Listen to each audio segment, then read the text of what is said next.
Why do I insist on the knees together? I'm going to answer it for you. I'm not going to ask you to answer it for me. I'm going to answer it for you. Now, there's nothing wrong with having your knees apart in child's pose. It's a posture that's taught a lot. It's actually a very popular posture, particularly in the Iyengar system. Personally, there's nothing wrong with it. I want to emphasize this. There's nothing wrong. It's a great pose. It actually has some benefits. Personally, I don't like it. But that's not why I don't do it in this position. The reason I don't do it in this position is when the knees are spread apart, the student drops here. And the emphasis is a lot more on, it's a bit of a crank. It has a feeling of cranking. And some students like it in the groins. My groins don't like this pose, but this is personal. This is just me. There's nothing wrong with this pose. I'm going to emphasize this. I teach it with the knees together because, and you'll see momentarily why, because, put your knees together, because it will take 30% of the problems out of the equation. We're going to go over this. It takes 30% of the problems out. Okay, so she's going to start like this. And when you look at her posture, she's flexible. She's also fairly strong practitioner. And you look at the shape of this. Okay, so I want you not just to look at it also to start looking at it from an energetic point. When you look at this energetically, it has a feeling of this, right? Mm-hmm. It has a feeling of this. Yeah? Yes. Mm-hmm. Okay. So it's nice here, but her arms, are not doing anything for her back. They're not helping her back lengthen. Okay? They're actually, so come a little closer, because this is how she does her down dog.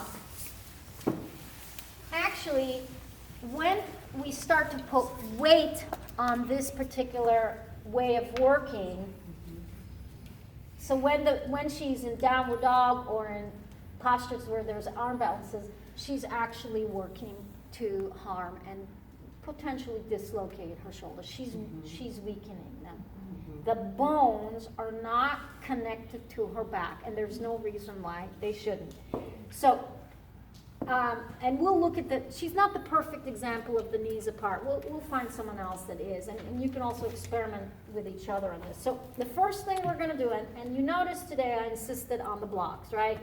For some of you, this block is a little bit too tall, but for most of you it's good. I like to have the different sizes, but this is fine for her. So the first thing we're going to do, because before I teach, what's your name? Michelle. Before I teach Michelle handstands, down dog, I need to get her arms connected into her back. I need to get rid of this. I need to get a straight line of energy. So let's just put your head on a block for a second. There's 40 people in class. I don't have time to explain anything. Do you think this is better? Better. Let's take it away. Okay, I'm teaching at a gym. No one wants to hear my shtick. No one wants to hear my shtick. I'm not going to just let you do whatever you want. Okay? But I know the crowd. I know the crowd. And if we all take a block, some of the class might be a little pissy at me, but at least everyone's getting a block. No one feels, and this is, let's put you on a block. This is better. It's not there yet, but it's 30% better. Okay, so now we're gonna, and I'll demonstrate later. Somebody will do this in a later demonstration. But for right now, you're gonna sit in front of the student like this, and when I look at Michelle, everybody's different. So you have to start training your eyes to see what's in front of you. No one is the same. What are you noticing? What are you noticing? Top, what do you see? Is there? One's farther than the other one. This one is what? Curved. It's weaker. I think this one is weaker. The left side? This one. Way The weaker. left, yeah, Way weaker. yeah, yeah. You can see it. It's obvious. And also she fixed it a little bit, but she has one hand likes to be a little bit in front of the other. So first of all, we'll separate her hands a good shoulder width apart. And the first thing we want to work on is to get the arms connected to her back. So we're going to take her arm bones and we're going to lift them up. We're going to lift these arm bones. Go back. Wait. There is no connection. Okay? The arms are the limbs. They've got to, this is how, look at the difference. This is rounded. This is lifted. Okay, so this is the first thing. Now, how you touch this, I make it look kind of easy, but Yeah, you're you going to do. go back to your mats and you're going to do all kinds of weird things. So my first request is, as we're learning this, don't go back to your old habits and don't try to do things the way you think to. So just stick to this. And when you lift, don't lift like this. Definitely not. Okay? You're going with their bones. Okay, now we are not going to talk about hyperextension here today. Do not worry right now about elbows. For right now, maybe towards the end of the course we'll talk about it. For right now, don't worry about the elbows and just lift straight up. Okay, we're gonna do that. Resist touching the shoulders at all cost. And then you're going to stand up, and you see how much already a difference it is. You're going to stand up, and we're going to go for a moment in the opposite direction. So you're going to put your thumbs right like at the buttock, and you're going to press. You're going to press and get, because we want this opposition. We in down dog, the hips lift away from the hands. We want to train that. And you can try it in these two different ways. Okay, then you're going to step like this, and you're going to hook this in. Okay, now we're going to work on this, because this is not what we want, okay? Wait, don't do anything. No, you just lift those forearms the way I had you do it. Okay, now you're going to take your middle fingers, and you're going to find these trapezius. And you're going to, with her, I have to go hard. You're going to train this trapezius. So what did we do today, class? We did this turning. I taught it in many different ways today. So this is going this way into the body. It's like a wheel. So it's going like this. Okay, yeah. And then I'm going to have to go back because she's got a habit. I'm trained and I don't even know how to break You're it. doing seriously better. So don't even go there. Okay, good. And I'm gonna lift this up. Oh, Okay, now you go. Now you think of my fingers on those trapezius muscles.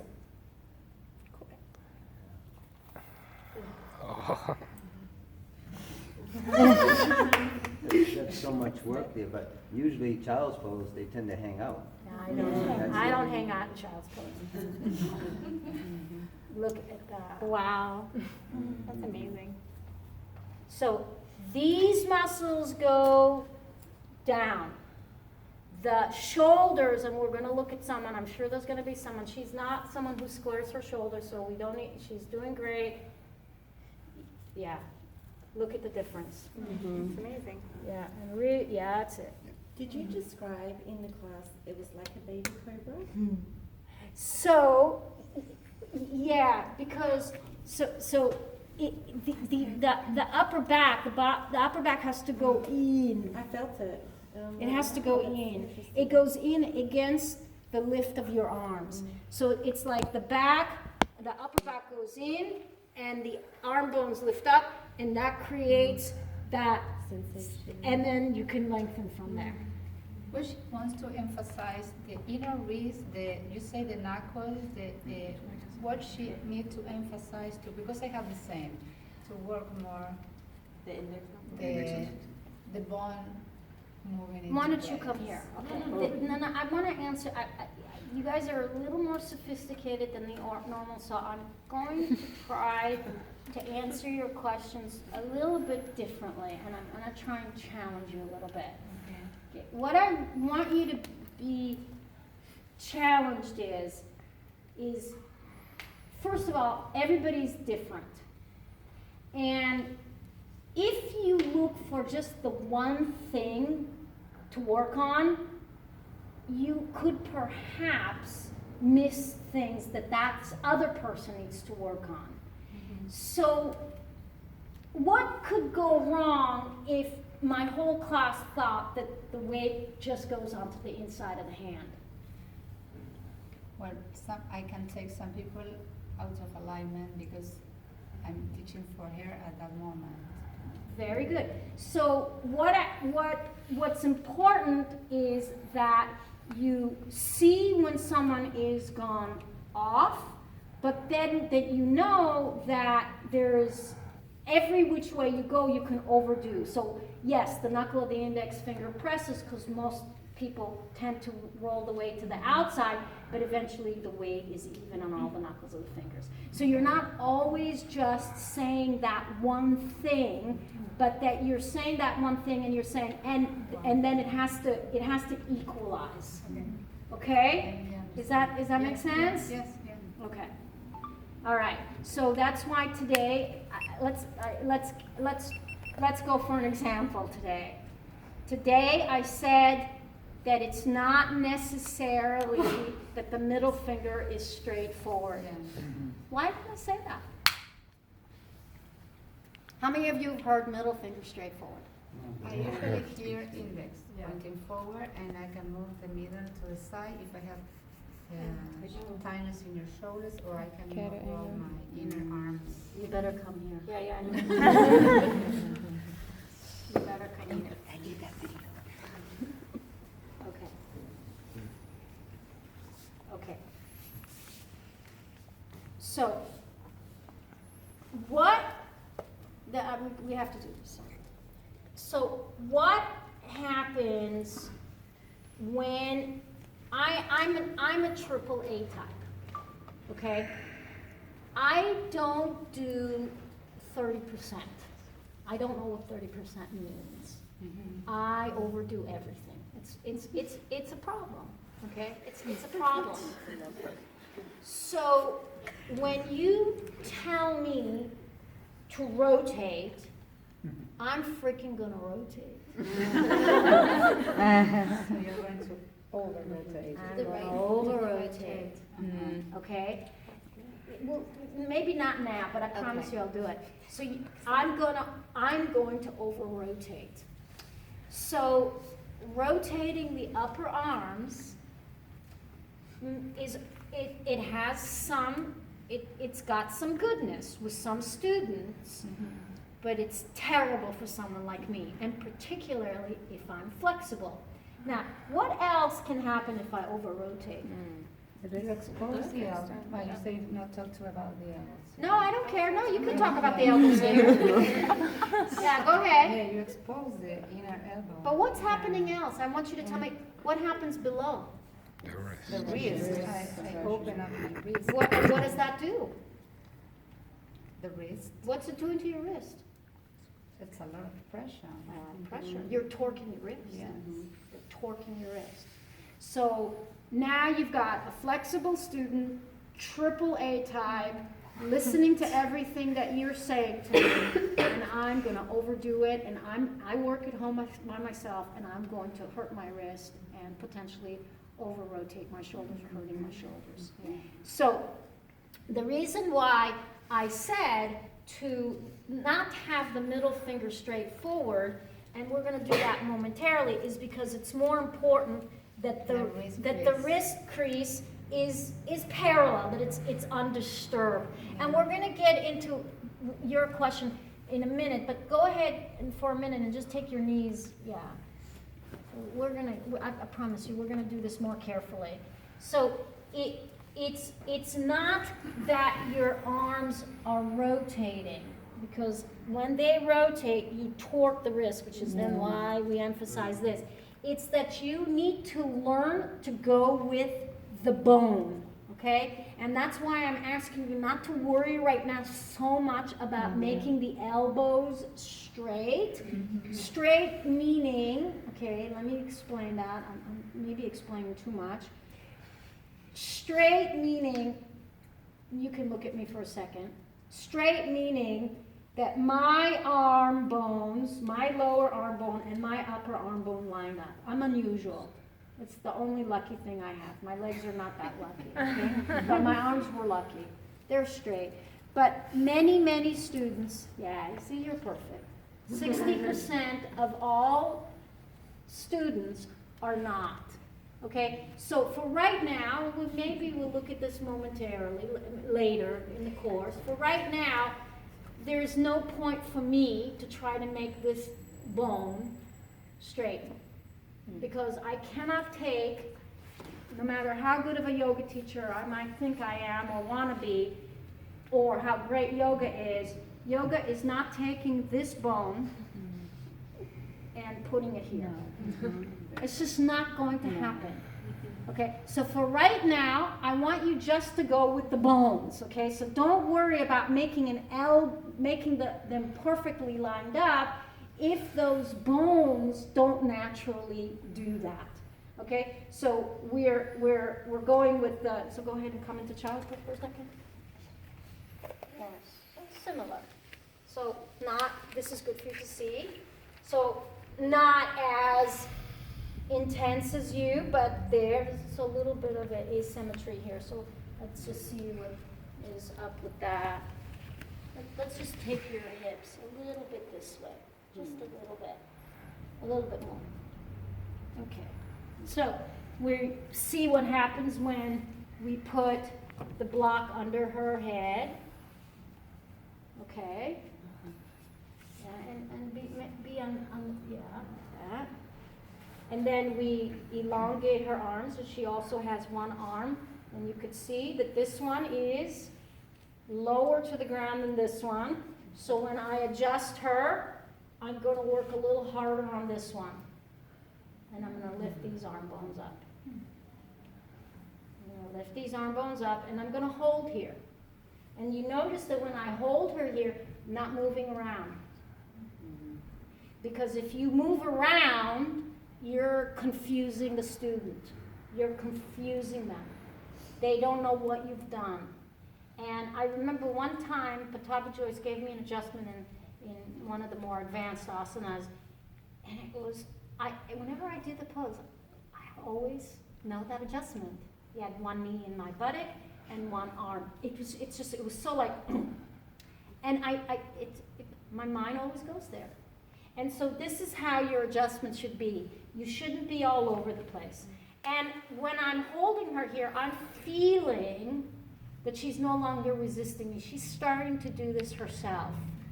And you'll feel sometimes with the student there's resistance. You'll feel they need to learn to release. It's a teaching that you're doing there with your hands at that point.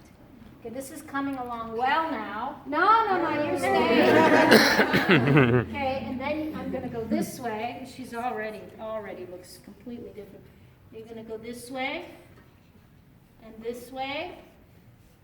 then this is much better on her. This is easier on her than it was. And now I want you without tightening here, root nicely, nicely into the palms of your hands and lift gently. Yes. A little bit hard, yeah. Maty, Yes. why do you always do it from the forearms and not above the elbows? This is a good question. Well, she just did it from above the upper. Well, Standing After she behind. did it yeah, because the root of the problem, even, what's your name? Paula, even with Paula, is the forearms. It's the root. I could almost just adjust this, and over a period of time, the shoulders will go into the right position. She just did it. She just totally took control. It's because most of the time, it It's the starts, thing.